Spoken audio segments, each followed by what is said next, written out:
Situé à l'extrême ouest de la Bretagne, à la rencontre de l'Atlantique et de la Manche, Ouessant et l'archipel de Molène se trouvent sur l'un des passages les plus fréquentés et les plus dangereux du monde. L'archipel de Molène étire son chapelet d'îlots bordés de plages de sable blanc, mais surtout de récifs menaçant les navigateurs.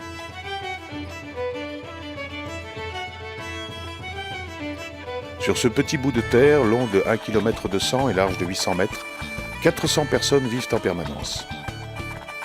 Pour poser le pied sur ce monde à part, véritable paradis de la nature sauvage, il vous faudra prendre le bateau au départ de Brest. Ici encore, tout est acheminé par bateau, de la boîte d'allumettes au frigo, en passant par les matériaux de construction.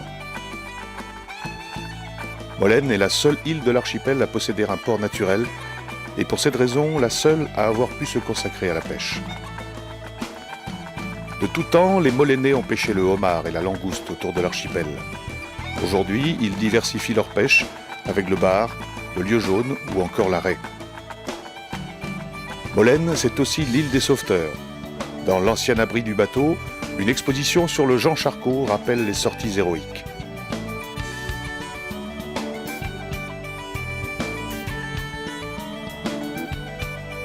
Il est aujourd'hui remplacé par le Jean Cam, canote beaucoup plus rapide permettant à ces courageux sauveteurs de la SNSM de sortir par tous les temps et d'arriver rapidement sur les lieux des naufrages.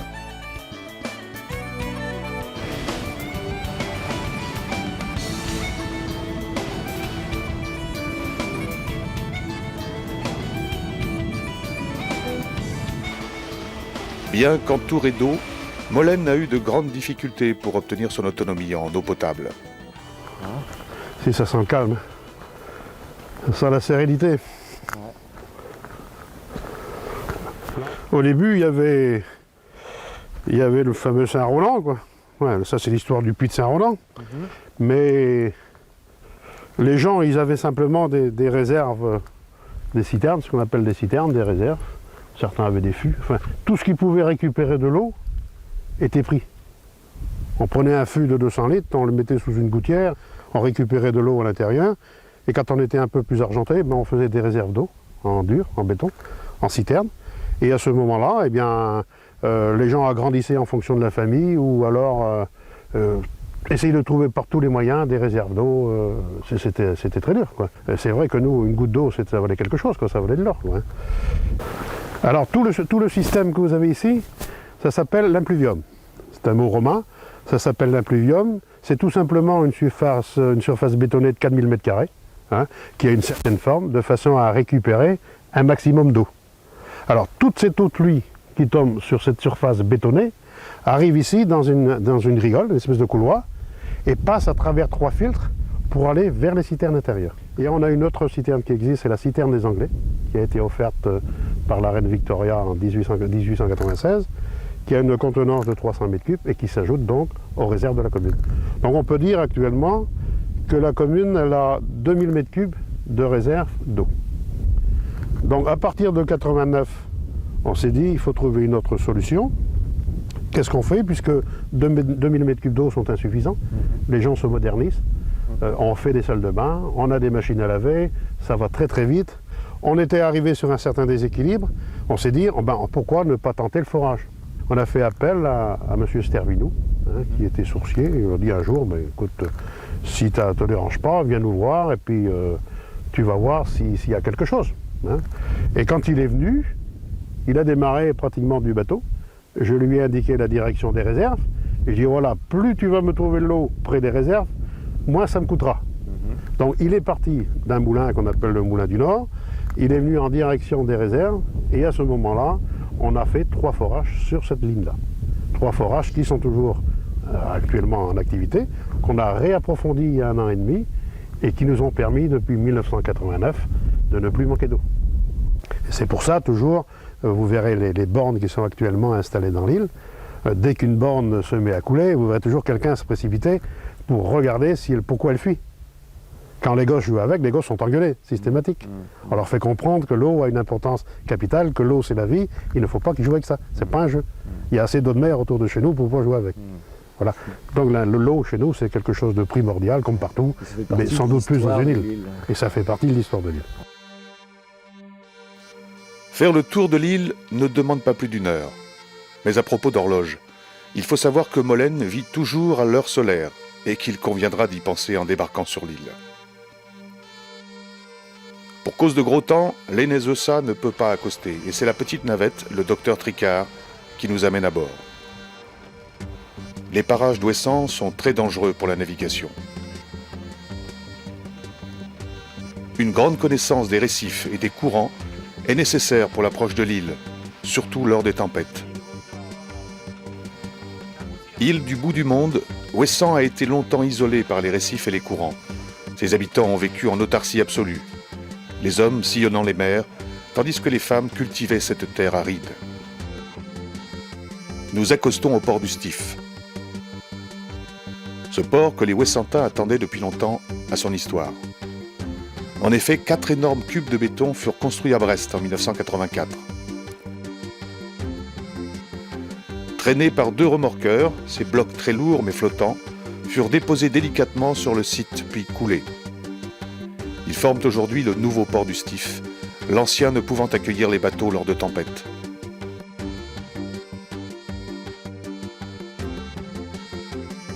Aujourd'hui, plusieurs vols quotidiens entre Ouessant et Brest-Guipava permettent, entre autres, un acheminement du courrier plus efficace qu'autrefois. L'île d'Ouessant, longue de 7 km sur 4 de large, est la plus importante de l'archipel, et avec une longitude moyenne de 5,5 degrés, la terre la plus occidentale de la France métropolitaine. Avec sa forme de pince de crabe, l'île d'Ouessant, que les Bretons appellent Enezosa, l'île la plus haute, a la forme d'un plan incliné. Ouessant est signalé aux navigateurs par 5 phares et une corne de brume. Malgré la nécessité de signaler les écueils aux navires croisant les parages, ce n'est qu'en 1700, sur ordre de Vauban, qu'est mis en service le premier phare d'Ouessant, le Stif. Constitué de 2 tours accolées, il culmine à 85 mètres au-dessus de la mer, mais ne joue plus actuellement que le rôle de feu de proximité. Sa hauteur est de 32 mètres et sa portée de 40 km. Il fonctionne d'octobre à mars. Au plus haut de l'île, la tour radar surveille le trafic de nombreux pétroliers et navires marchands se croisant en permanence. Elle fut construite après le naufrage de l'Amoco Cadiz en 1978. Bon, le sémaphore du Stif fait partie des sémaphores de la région atlantique. Il faut savoir que toute la côte française est surveillée et sur la surveillance des sémaphores. Alors voilà l'île d'Ouessant qui est au centre du radar. Le premier rail, le rail montant, le rail descendant et le rail montant extérieur. Alors dans le premier rail naviguent les bateaux donc, qui ne transportent pas de marchandises dangereuses, c'est-à-dire la majorité des bateaux prennent le rail montant, le rail descendant qui est pour tous les bateaux, et le rail montant extérieur qui est pour les pétroliers et les bateaux qui transportent des marchandises dangereuses et qui se trouvent à environ 50 km d'Ouessant. Le rail d'Ouessant veut dire un peu l'autoroute de la mer, quoi. Donc à savoir que tous les navires qui empruntent le rail d'Ouessant sont identifiés et on sait ce qu'ils transportent, d'où ils viennent et où ils vont. Et tout ce dispositif-là est sous l'autorité du préfet maritime et dirigé par le Cross Corsen et Ouessant Trafic. Dans l'année, environ 50 000 bateaux empruntent ce dispositif. Le rail d'Ouessant avant n'avait pas cette configuration comme il a actuellement. Et le rail d'Ouessant avant l'Amoco Cadiz était simplement conseillé pour la navigation, mais il n'était pas imposé. Et depuis le naufrage de l'Amoco Cadiz, en fait, il a été restructuré en 3 voies, 2 voies montantes et 1 voie descendante. Disons que tous les bateaux qui montent du sud vers l'Europe du Nord sont obligés de contourner Ouessant. Et donc auparavant, leur seul souci c'était de gagner en temps, donc de couper au plus court. Donc ils passaient à proximité d'Ouessant, même certains prenaient le chenal du Front Vert dans le sud d'Ouessant. Et donc ça présentait quand même un grave risque en cas de naufrage ou de problème à ces navires. Là, ça ne nous laissait pas le temps en fait, d'intervenir. C'est pour cela qu'on a instauré donc, ce dispositif de circulation, pour les faire éloigner de la côte et les plus dangereux, c'est-à-dire les pétroliers et les matières dangereuses, qui passent environ 30 nautiques de la côte. Et ça nous donne un laps de temps pour pouvoir faire intervenir des remorqueurs ou autres moyens. Chaque navire doit se signaler à environ 10 nautiques, donc ce qui fait environ 18 km, avant d'arriver dans le dispositif de séparation de trafic, doit s'identifier. Donc appeler le Cross Corsen, appellation Ouest Trafic en fait, et pour donner tous les éléments qui peuvent servir donc à l'identification, sa provenance, destination, ce qu'il transporte et s'il transporte ou non des marchandises dangereuses. Donc la Baie Flandre est basée à Brest. Elle est sous l'autorité du préfet maritime. C'est un remorqueur l'un des plus puissants du monde et qui peut arriver à tracter n'importe quel bateau qui passe dans le rail. Bon, bien sûr, cela est plus ou moins difficile suivant l'état de la mer et le tonnage du bateau. Mais bon, presque tous les bateaux peuvent être secourus par la Baie Flandre. Le plus dur a été la mise en place de ce rail en 1979, bon, parce que les bateaux n'étaient pas informés ou mal informés de la création du rail. On tournait à 30-40% d'infraction et maintenant on est à moins d'1% d'infraction quand même dans le rail. Et pratiquement très rarement, les bateaux à contresens, ça n'arrive que très rarement. Et donc c'est des bateaux qui ont du mal à se positionner pour entrer dans le rail et qui mordent un peu sur les différents rails en fait. Si le bateau n'a pas appelé, on n'a que la trace visuelle sur le radar et on n'a pas son type. Il faut que le bateau appelle ou alors qu'on l'identifie à l'optique pour avoir le type de bateau.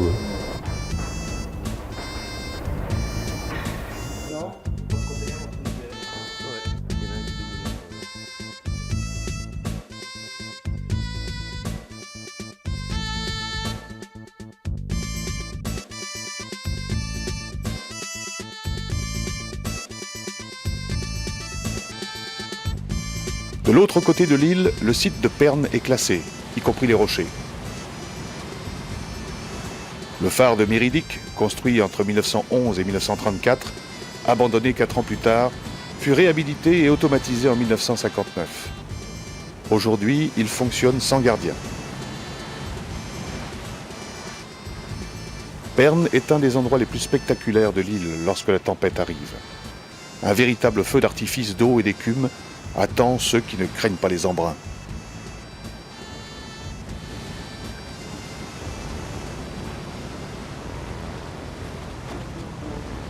Il n'est pas étonnant que dans ces parages se trouve l'un des phares les plus puissants du monde.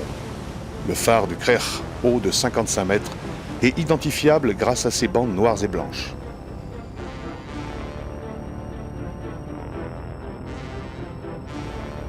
Ce phare d'atterrage, signalant la terre aux navires éloignés, balise la route maritime la plus importante de l'Atlantique.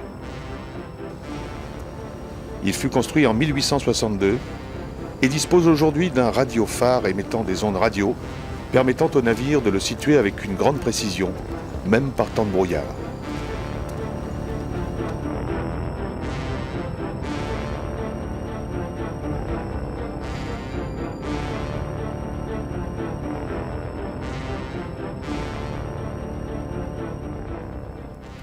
L'ancienne centrale électrique abrite le musée des phares et balises, qui retrace l'évolution de la signalisation maritime de l'Antiquité à nos jours.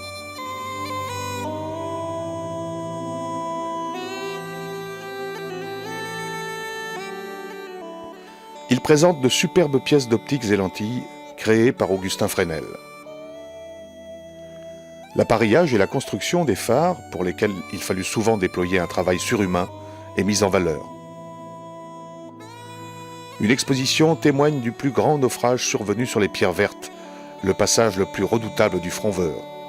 En effet, le 11 juin 1896, perdu dans la nuit et le brouillard, le paquebot anglais Drummond Castle fait naufrage sur les terres vertes, un récif situé à l'ouest de Molène. Il coule en 4 minutes et le lendemain, la mer jette sur la côte les corps de 243 victimes, hommes, femmes et enfants.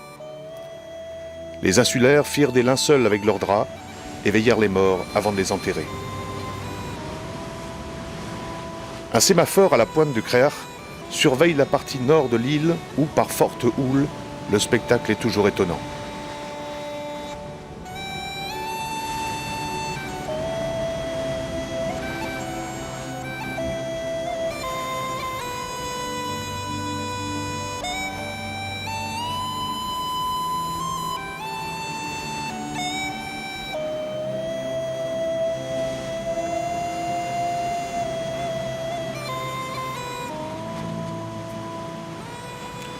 À l'autre extrémité nord-ouest de l'île, vers la pointe de Perne, se trouve la maison du Gnou, composante de l'écomusée d'Ouessant, intégrée au parc naturel régional d'Armorique. Maison traditionnelle ouessantine, aménagée selon un plan immuable qui s'est fixé au milieu du XIXe siècle, on y trouve un mobilier peint de couleurs vives qui organise l'espace de vie dans l'habitation. Un habitat à la mesure d'une société de femmes livrées seules à la construction des maisons et aux travaux agricoles, tandis que les hommes naviguaient au long cours. Ouessant est un poste d'étude apprécié des ornithologues. De nombreuses espèces d'oiseaux, lors de leur migration, trouvent refuge sur l'île avant un nouveau départ. Un centre d'observation ornithologique s'est ouvert en 1984.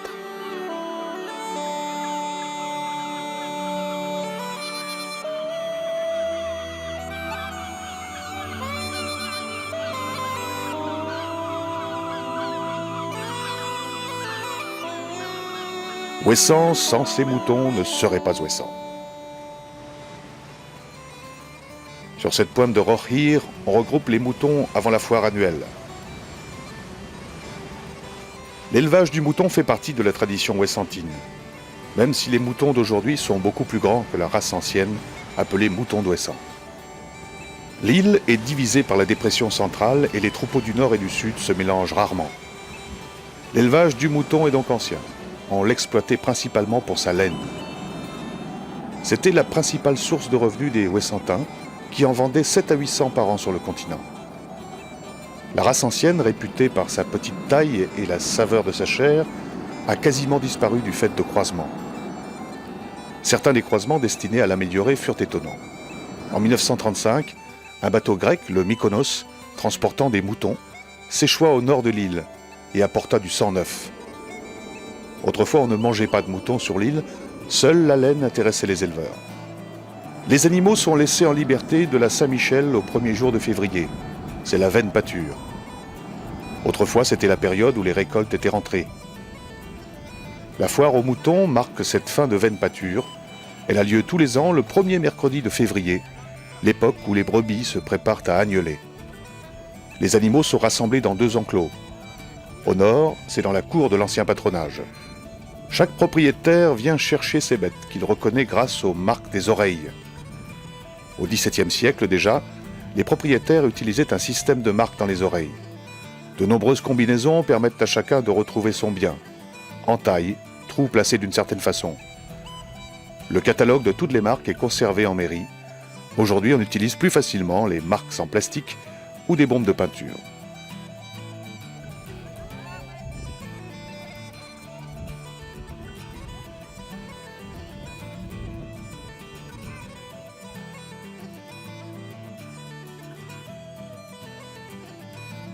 Au sud de l'île, c'est dans l'enclos de Porthgwen que les moutons sont rassemblés.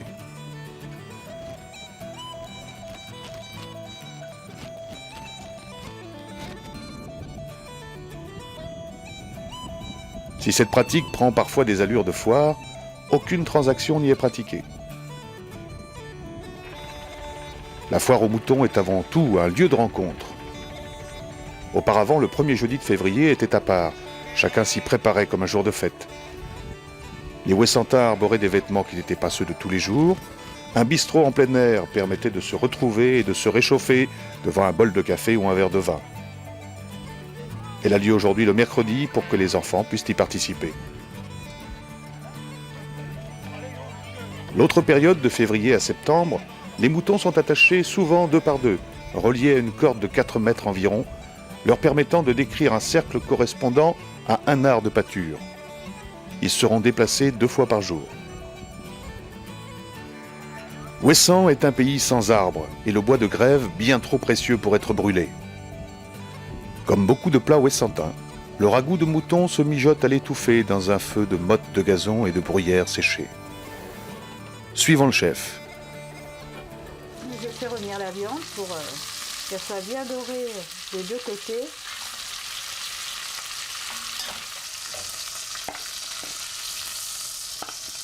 Voilà, maintenant je fais revenir les oignons.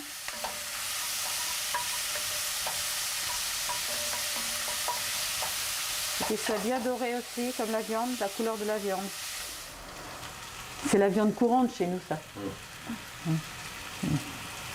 C'est comme les crabes et les poissons, c'est les choses qu'on mange.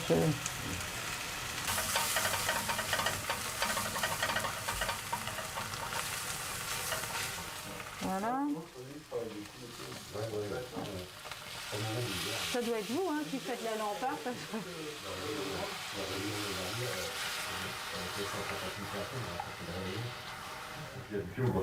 La viande.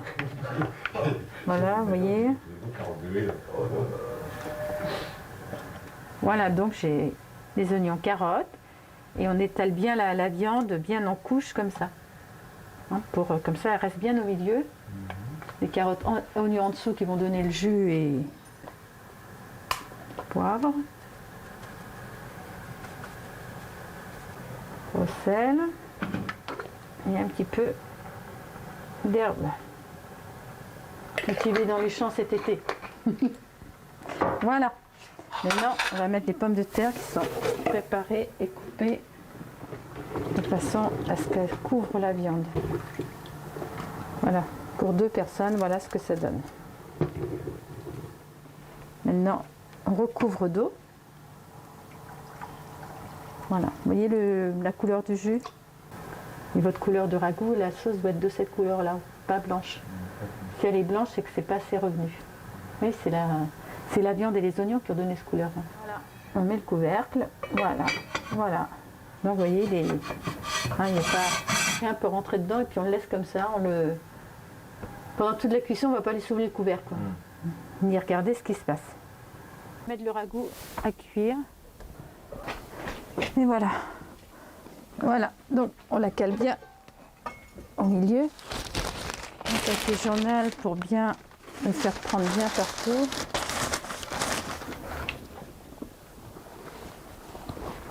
Une mode, l'herbe contre la marmite.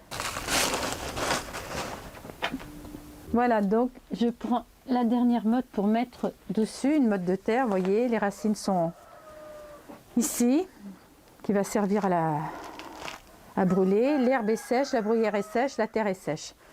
Et hop, voilà, on lui met un chapeau dessus. Voilà, et maintenant je vais mettre le feu.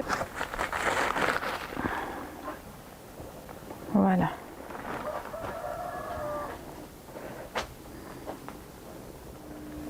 Voilà, comme l'herbe est bien sèche, la bruyère bien sèche, vous voyez, ça prend tout de suite. Et comme c'est mis en pente, donc les mottes vont bien brûler. Vous voyez, ça commence déjà. Voilà, et votre ragoût, votre marmite va être au moins 3h30 sous la motte. Sous ces mottes de terre là, sans qu'on aille soulever le couvercle, remuer, voir ce qui se passe.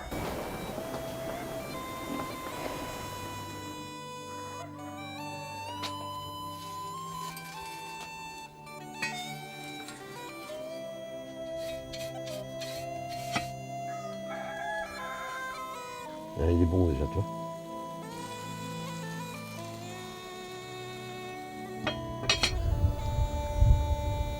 Paysanne et maritime, Ouessant, protégée par sa formidable ceinture de récifs et de courants, possède en elle la magie et la force des îles, ces mondes proches et lointains, qui, plus que tout autre lieu, symbolisent l'ailleurs qui est en nous.